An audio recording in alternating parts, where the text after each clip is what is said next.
माझं नाव आरती शर्मा आहे. माझं वय 27 वर्ष आहे. माझा जन्म एका प्रतिष्ठित ब्राह्मण कुटुंबात झाला. आजपासून 11 वर्षापूर्वी माझं लग्न संजय त्यागी यांच्याशी झालं होतं. त्यावेळी ते माझ्यापेक्षा साधारण 10 ते 12 वर्षांनी मोठे होते. पण त्यांच्या व्यक्तिमत्त्वात अशी प्रतिष्ठा होती, की वयाचा फरक जाणवतच नव्हता. मी रूप आणि रंगात साधारणपणे चांगलीच होते.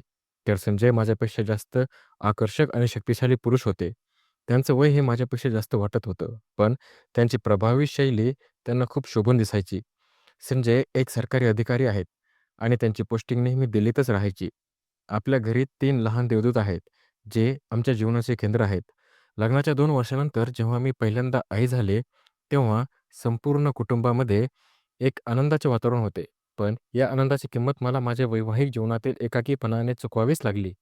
संजय मला आठवड्यातून फक्त एकदाच भेटायला यायचे आणि हे देखील हळू कमी होत गेले.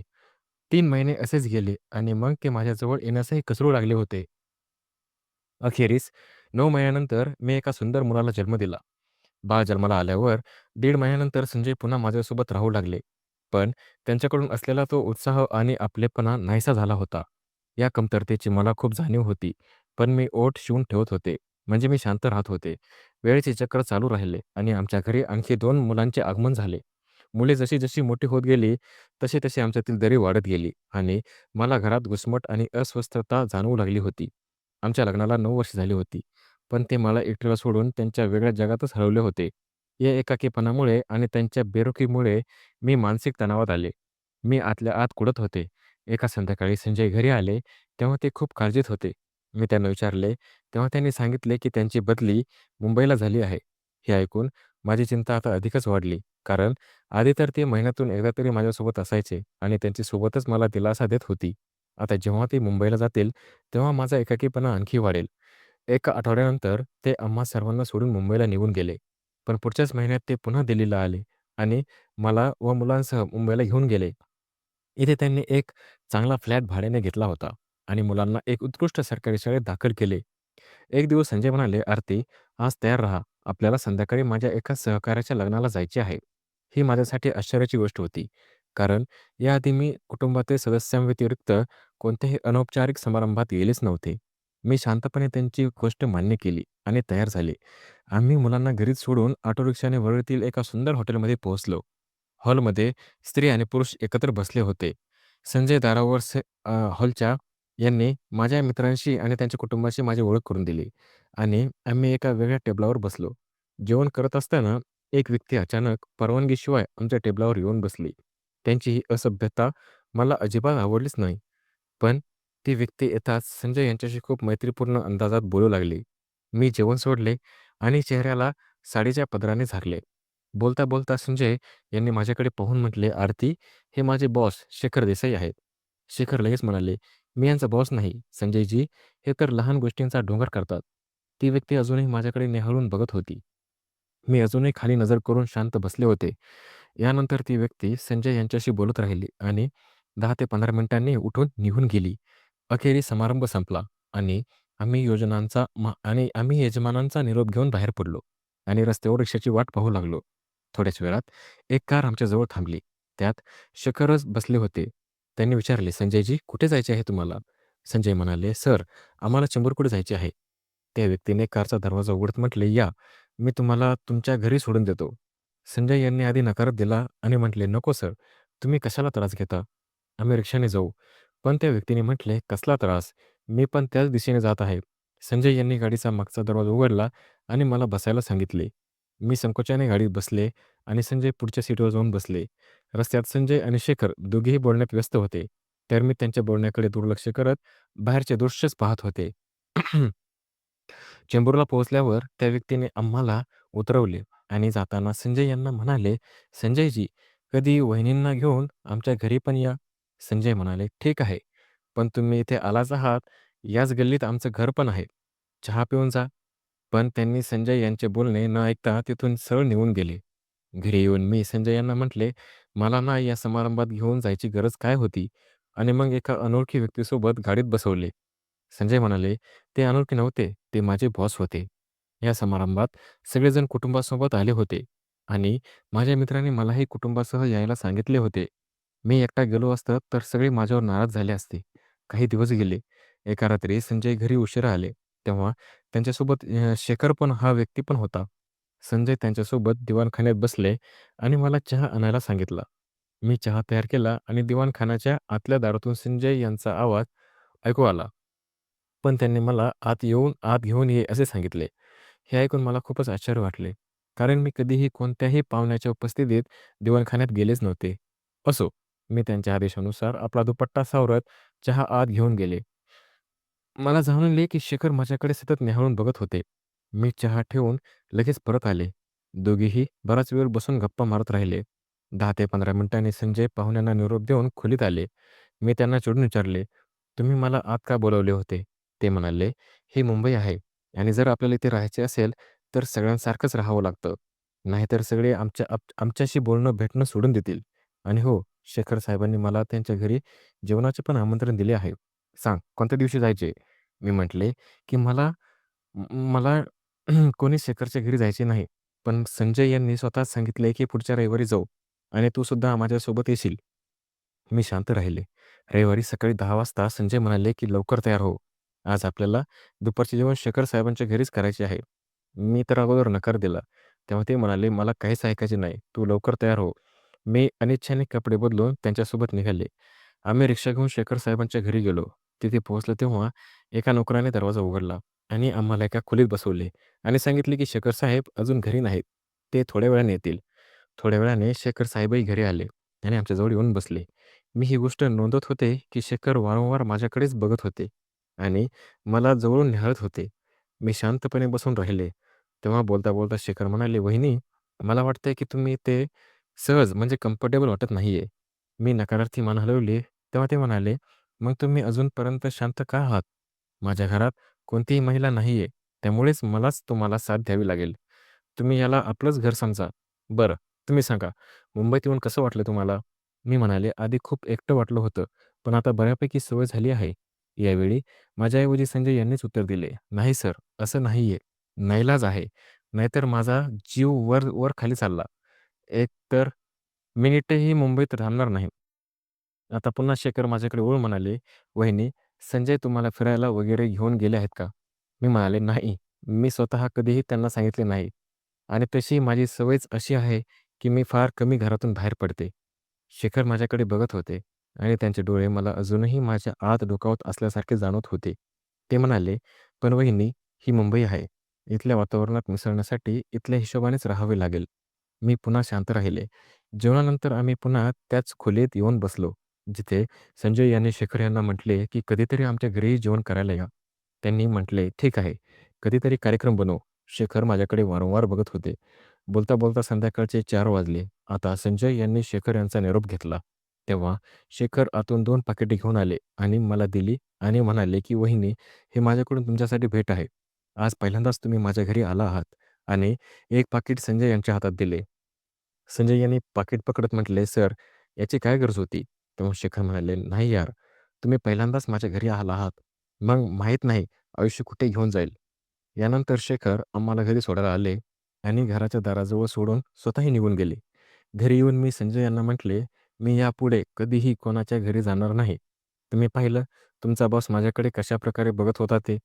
पण संजय म्हणाले, "शेखर तसा माणूस नाही आहे गं. खूप चांगला माणूस आहे. ऑफिसमध्ये त्याने मला कधीही जाणवू दिले नाही, की मी त्याचा कनिष्ठ आहे आणि तुला विनाकारण असं वाटत आहे." यानंतर संजय यांनी ती तिन्ही पाकिटे स्वतःच उघडली.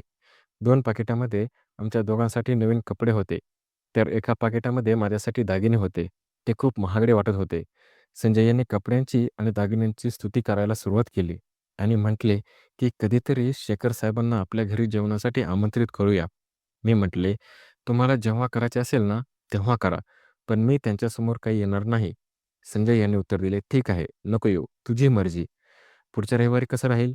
मी म्हटले, "ठीक आहे."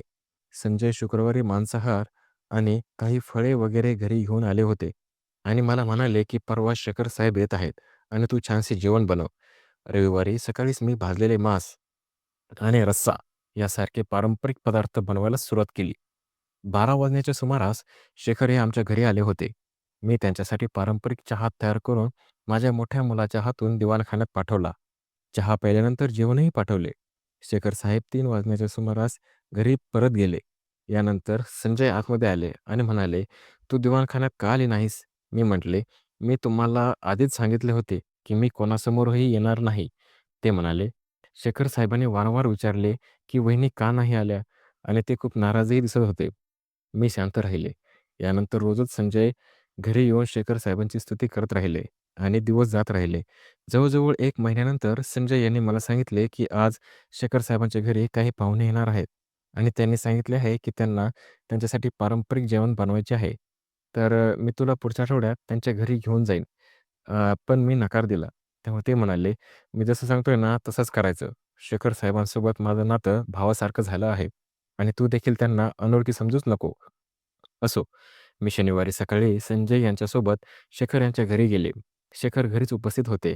त्यांनी मला स्वयंपाकघरात सामान दिले आणि स्वतः दोघे गाडीत बसून ऑफिसला निघून गेले. दुपारच्या वेळी संजय यांचा फोन आला. त्यांनी माझी विचारपूस केली आणि मला पारंपरिक पदार्थ व्यवस्थित तयार करण्याची सूचनाही दिली. साधारण 1:30 वाजण्याच्या सुमारास दारावरची घंटी वाजली.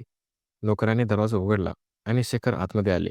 ते थेट स्वयंपाकघरातच आले आणि माझ्याकडे वळून म्हणाले, की "वहिनी, तुम्ही घरी जसं जेवण खायला घातलं होतं ना, अगदी तसंच असायला पाहिजे." मी त्यांच्या मागे बघू लागले, की संजय देखील त्यांच्यासोबतच असतील. पण ते एकटेच होते. मी त्यांना संजय यांच्याबद्दल विचारले, तेव्हा ते म्हणाले, की "मी तर एका ऑफिसच्या कामासाठी इथे आलो होतो. विचार केला, की एकदा घरी चक्कर मारून जावं." "कशाची गरज तर नाही आहे ना तुम्हाला?" "संजय अजून ऑफिसमध्येच आहेत." "मलाही जायचं आहे. संध्याकाळी सोबतच आम्ही येऊ." ते पुढे म्हणाले, "आणि हो वहिनी, मला खूप भूक लागली आहे. जर एखादी डिश तयार झाली असेल, तर मला थोडं जेवण द्या." हे सांगून शेखर यांनी नोकराला बाजारातून सामान आणायला पाठवले आणि स्वतः स्वयंपाकघराच्या दारावर उभे राहिले. मला आता खूप विचित्र वाटत होते. ते माझ्याकडे सतत निहाळून बघत होते, ज्यामुळे माझे हात थरथरू लागले होते. मी एका प्लेटमध्ये भाजलेल्या मांसाचा एक तुकडा ठेवून त्यांना दिला. तेव्हा ते तिथेच उभे राहून खाऊ लागले. "वाह वहिनी वाह! तुम्ही तर कमाल केलीत. किती चवदार जेवण आहे हे. कमाल आहे वहिनी तुमच्या हाताची. तुमच्या हातात तर जादू आहे जादू. तुम्ही स्वतः जेवढ्या सुंदर आहात ना, तेवढेच चांगले पदार्थही तुम्ही तयार करता." मी पहिल्यांदाच एखाद्या पुरुषाकडून माझी स्तुती ऐकत होते आणि मला खूप विचित्र वाटत होतं. याआधी संजय यांनी कधीच माझी स्तुती केली नव्हती. तेव्हा शेखर पुन्हा माझ्याकडे वळून म्हणाले, "वहिनी, तुम्हाला माझ्याकडून दिलेला सूट आणि दागिने कसे वाटले? माझ्या मते ते तुम्हाला खूप शोभून दिसतील. तसे तुम्ही दागिन्यांशिवाय खूप सुंदर आहात, पण ते दागिने तुमच्या सौंदर्यात भरच घालतील." मी सतत शांत होते आणि माझी स्तुती ऐकून माझे हातपाय आता थंड पडायला लागले होते. एखादा अनोळखी व्यक्ती पहिल्यांदाच माझ्याशी अशा प्रकारे बोलत होता. थोड्या वेळाने शेखर निघून गेले आणि संध्याकाळी संजय यांच्यासोबतच घरी आले. शेखर यांच्या नोकऱ्याने आम्हा दोघांना घरी सोडून तो परत गेला. घरी जाऊन मी विचार केला, की संजय यांना सर्व काही सांगावं, पण माहीत नाही का? मी शांत राहिले. दुसऱ्या दिवशी शेखर यांचा फोन आला आणि काही बोलणे झाल्यावर संजय यांनी फोन माझ्या हातात दिला. दुसऱ्या बाजूला शेखर होते. "वहिनी, तुम्ही तर कमालच केलीत राव. मी तर कालचं बोललेलो होतो, की तुमच्या हातात जादू आहे. माझे मित्र यूकेवरून आले होते. त्यांनी खूपच स्तुती केली आहे तुमची." मी शांतपणे त्यांचं बोलणं ऐकत राहिले. आता अनेकदा शेखर यांचा फोन यायचा आणि संजय मला फोन द्यायचे. मी नाईलाजाने थोडंफार बोलून फोन ठेवून द्यायची. एक दिवस रात्री संजय आणि मी बसलो होतो. संजय यांनी मला म्हटले, की "आरती, शेखर साहेब माझी दिल्लीला बदली करू शकतात." मी शांत राहिले. त्यांनी पुन्हा माझ्याकडे पाहून म्हटले, "तू एक काम करू शकतेस?" मी म्हणाले, "मी कसं करू शकते?" "तूच करू शकतेस आणि ते तुझी गोष्ट टाळणार नाहीत." "तुम्ही हे काय बोलता आहात?" "मी खरं बोलत आहे." संजय यांनी हे बोलून आपल्या मोबाईलमधून शेखर यांना फोन लावला आणि स्पीकर ऑन करून माझ्या हातात दिला आणि म्हणाले, की "यांच्याकडून फक्त तब्येतीची चौकशी कर." मी नको असूनही फोन कानाला लावला. तिसऱ्या आणि चौथ्या रिंगवर शेखर यांनी फोन उचलला. "मी आरती बोलते. जी काही हालचाल आहे वहिनी, वहिनी ठीक आहे ना? तुम्ही कसे आहात?" मला फोन केलात?" "बस असंच." "काय? संजय झोपले आहेत का?" "नाही." "अच्छा, बाहेर गेले असतील. म्हणून तुम्ही विचार केला की मला फोन करावा." माझीही बऱ्याच दिवसांपासून इच्छा होती की कधीतरी एकट्यात बोलणं व्हावं, पण संधीच मिळत नव्हती. तुमची स्तुती करायची इच्छा होती आणि संजय यांच्यासमोर मी करू शकत नव्हतो. माहीत नाही त्यांना काय वाटेल. हे सगळं बोलणं संजय देखील ऐकतच होते. शेखर पुन्हा म्हणाले, "संजय यांना तर तुमची कदरच नसेल, कारण तुम्ही इतक्या सुंदर आहात." आणि एक गोष्ट मी तुम्हाला आणखी विचारेन, जर तुम्हाला वाईट वाटलं नाही तर? काय विचारायचं आहे? संजय तर तुमच्यापेक्षा वयाने खूप मोठे वाटतात. आणि त्यांची तब्येतही इतकी चांगली नाहीये. पण तुम्ही तर अजून तरुण आहात. संजय तुम्हाला संतुष्ट करतात का?" मी शेखर यांच्याकडून अशा बोलण्याची अपेक्षाच करत नव्हते. मी लगेच फोन बंद केला आणि प्रश्नार्थक नजरेने संजय यांच्याकडे पाहू लागले, जे माझ्यापासून नजर चोरत होते. थोड्या वेळाने ते मला म्हणाले, "तू पुन्हा शेखर साहेबांना फोन कर आणि ते जशा गप्पा मारत होते, तशाच गप्पा मार. हे असंच काम करेल." मला आधीच माहीत होतं, "नाही, मी नाही करू शकत." "नाही, तू कर. फक्त फोनच कर." "नाही संजय, मी नाही करू शकत. तुला करावंच लागेल." यावेळी संजय यांचा आवाज कठोर होता आणि अंदाज हुकमी होता. मी पुन्हा फोन लावला आणि दुसऱ्या बाजूने फोन उचलताच म्हटले, "फोन कट झाला होता का?" "मला माहीत होतं तुम्ही पुन्हा कराल." "जी, मी तुम्हाला काही विचारलं होतं." "काय हेच की संजय तुमची गरज पूर्ण करतात का?" मी म्हटले, "जी, तसं नाहीये." ते म्हणाले, "मला माहीत आहे." ते म्हणाले, "तो तुमच्यावर काय प्रेम करत असेल आरती? ज्या दिवसापासून मी तुम्हाला पाहिलं आहे, मला वाटतं की तुम्हाला मनसोक्त प्रेम करावं. मी तुमच्यासारखी सुंदर मुलगी आजपर्यंत पाहिलेली नाही." "जी बघा, तुम्ही असे का बोलत आहात? मग कशाबद्दल बोलू? तुम्ही आणखी काही बोला. माझ्या मनात जी गोष्ट असेल तीच मी करणार." "जी, मी तर यासाठी फोन केला होता की संजय यांची बदली करून द्या." "जी, मला माहीत आहे. पण मी जाणून-बुजून तसं होऊ देत नाहीये. मला तुम्हाला स्वतःपासून दूर करायचं नाहीये." "जी, आम्हाला खूप त्रास होतोय. तुम्हाला माहीत नाहीये." "मला माहीत आहे. मी एका अटीवर तसं करू शकतो." "काय अट आहे तुमची?" "तुम्हाला माझ्या घरी यावं लागेल." "मी कशी येऊ शकते बरं तुमच्या घरी? जर संजय यांना कळलं तर? तर ते मला जीवच मारतील." "तो का मारणार नाही? जसा मला फोन करत आहात, तसंच स्वतः या. त्यांना कसं कळेल? कोणत्याही दिवशी सकाळी येऊन जा. संजय ऑफिसला गेले असतील आणि ते घरी परत येण्याआधी मी तुम्हाला घरी सोडून येईन आणि तुम्ही तुमच्या मुलांना सांगू शकता की तुम्ही बाजारात गेला होतात." मी शांत झाले. "ठीक आहे. विचार करून उद्या सांगते. मी तुमच्या फोनची वाट बघेन." हे बोलून त्यांनी फोन बंद केला. मी संजय यांना दिला आणि चिडून त्यांना म्हटले, की "पाहिलं हा कोणत्या प्रकारचा माणूस आहे ते? आणि तुम्ही म्हणता, की हा तसला माणूस नाहीये आणि माझं याच्यासोबत भावासारखं नातं आहे म्हणून." संजय थोडा वेळ शांत राहिला. त्यानंतर मला म्हणाले, "तू उद्या सकाळीच त्यांच्या घरी जा." "काय म्हणालात? तुम्ही वेडे तर नाही झालात ना?" मी याआधी कधी संजय यांच्याशी अशा प्रकारे बोललेच नव्हते. पण आज त्यांचं बोलणं ऐकून माझ्या तोंडून हे शब्द कसे बाहेर पडले ते कळलंच नाही. "काही होणार नाही. एकदा माझी बदली झाली पाहिजे. माझ्याकडून हे सगळं होणार नाही. प्लीज आरती, तुला हे काम करावंच लागेल. माझ्यासाठी, मुलांसाठी कर. तुला माहीत आहे इथे गुजारा करणे खूप कठीण होत आहे." मी शांत झाले आणि विचार करू लागले, की संजय यांना काय झाले आहे आणि ते मला कोणत्या कामासाठी सांगत आहे. काही मिनिटांनी संजय म्हणाले, की "मी शेखर यांना फोन करत आहे. तू त्याला सांग, की मी उद्या सकाळी तुमच्या घरी येऊ इच्छिते." पण मी नकार दिला. पण संजय यांनी हे बोलून फोन लावून माझ्या हातात दिला, की "काही होत नाही." दुसऱ्या बाजूने लगेच फोन उचलला. "जी आरती, शेखर साहेब, मी उद्या सकाळी तुमच्या घरी येऊ इच्छिते." "खूप छान. मी तुम्हाला सकाळी 9:30 वाजता बरोबर त्याच वेळी तुमच्या घरी येऊन तुम्हाला घेऊन जाईन." जेव्हा संजय ऑफिससाठी निघून जातील आणि तुमची मुले पण शाळेत गेली असतील, हे ऐकून सांगून शेखर यांनी फोन बंद केला. मी फोन संजय यांना दिला आणि त्यांच्याकडे प्रश्नार्थक नजरेने पाहू लागले. पण ते देखील लज्जित झाले होते. त्यांनी नजर चोरत म्हटले, "आरती, माझ्यासाठी एकदा, फक्त एकदाच कर. मला माहीत आहे की हे काम मी जे तुला सांगत आहे ते ठीक नाहीये. जर कोणाला याची कुणकुणी लागली, तर आपण जगू शकणार नाही. पण फक्त एकदा." मी शांत राहिले आणि झोपून गेले. रात्रभर मला झोप लागलीच नाही. मी माहीत नाही कोणत्या विचारात बुडून राहिले. सकाळी 7 वाजता मी उठले, तेव्हा संजय देखील उठले. पुन्हा एकदा म्हणाले, "प्लीज आरती, एकदा कशी तरी दिल्लीला बदली झाली पाहिजे. यासाठी तू बळी दे." मी शांत राहिले आणि गोष्टीवर पाणी टाकून चहा बनवायला स्वयंपाकघरात निघून गेले. परत आले तेव्हा संजय घरातून निघून गेले होते. मी मुलांना नाश्ता दिला आणि त्यांना शाळेत पाठवून कपडे घालू लागले. बरोबर 9:30 वाजता तो मला घेण्यासाठी आला आणि मला घेऊन त्याच्या घराकडे निघाला. घरी पोहोचल्यावर त्याने माझा हात पकडून मला आतमध्ये नेले. मी सोफ्यावर बसले, तेव्हा तो माझ्यासमोर बसला आणि बोलू लागला, "तू खरंच खूप सुंदर आहेस आणि तुझ्या तुलनेत संजय काहीच नाहीये. ही तर माकडाच्या हाती लाडू मिळाल्यासारखी गोष्ट आहे." मी सतत शांत होते आणि माझ्या शांततेमुळे तो समोरून उठून माझ्याजवळ येऊन बसला आणि त्याने माझ्या गळ्यात हात टाकला. या स्पर्शाने मला आतून हादरवून टाकले. मी लगेच उठून बाजूला झाले आणि डोळे मोठे करून त्याच्याकडे पाहू लागले. "हे काय बदतमीजी आहे शेखर साहेब?" माझ्या आवाजात तो राग होता, जो अनेक वर्षापासून आत दडलेला होता. तो हसून म्हणाला, "काय बदतमीजी? प्रेम करणं बदतमीजी आहे का?" "प्रेम?" मी म्हणाले. "तुम्ही याला प्रेम म्हणता? ही तर तुमची वासना आहे, हवस आहे तुमची." मी एक विवाहित स्त्री आहे. 3 मुलांची आई आहे. तुमची हिंमत तरी कशी झाली?" शेखरचा चेहरा आता लाल झाला होता. त्याने रागाने म्हटले, "हे सगळे संजयनेच तर तुला करून घेतलं आहे. त्याला त्याची बदली हवी होती ना. त्याने तुला माझ्याकडे बळी देण्यासाठी पाठवलं आहे." हे ऐकून माझं डोकं गरगरायला लागलं. माझा नवरा इतका खाली घसरू शकतो? मी तिथून थेट संजय यांना फोन लावला. "संजय, मला मला माहीत आहे की तू हे काय करत आहेस. तुझ्या स्वार्थाला कोणत्याच मर्यादा नाहीये. मी आजच परत येत आहे." हे बोलून मी फोन कट केला. शेखर मला थांबवू लागला. "आरती, माझं ऐक." पण मी तिथून पळून घराकडे धावत निघाले. संपूर्ण रस्त्यात आता माझ्या डोळ्यातून फक्त अश्रू वाहत होते. जेव्हा मी घरी पोहोचले तेव्हा मुले शाळेत गेलेली होती. मी माझं लहानसं सामान पॅक केलं आणि मुलांची वाट पाहू लागले.